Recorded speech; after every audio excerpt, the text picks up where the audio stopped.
علم دو دھاری تلوار ہے، اس کا مناسب استعمال برکت اور نامناسب ہلاکتوں کا باعث بنتا ہے۔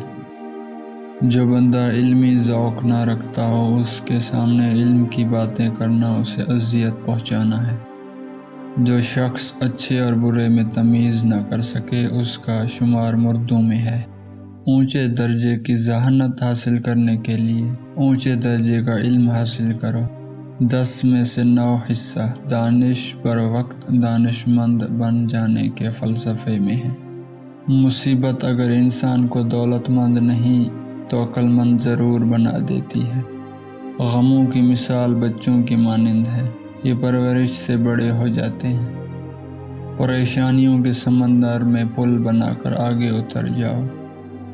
زندگی ناخوشگواریوں سے خالی نہیں ہو سکتی۔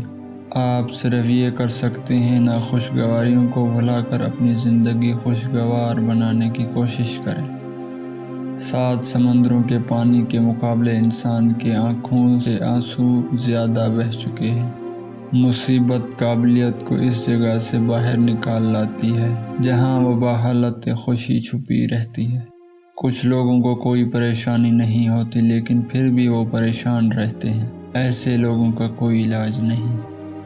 فضول باتوں میں اور ضرورت سے زیادہ سونے میں، بلا ضرورت گھومنے میں، عزیزی وقت کو برباد کرتے ہوئے کہیں تم بھی برباد نہ ہو جاؤ۔ لائقوں کو دوستی کی کیا کمی، اہل سخن کو زیوروں کی کیا زبائش، اہل ہنر کو دولت کی کیا ضرورت، اور موذیوں کو مزے میں کیا نقصان۔ موت زندگی کا تاج ہے، اگر موت نہ ہوتی تو غریبوں کی زندگی بے فائدے تھی۔ پسند کی عورت چاہتے ہو تو پہلے عورت کی بھوک مٹاؤ۔ عورت کی بھوک 4 چیزوں سے مٹتی ہے: دولت، شہرت، تعریف اور خوشامد۔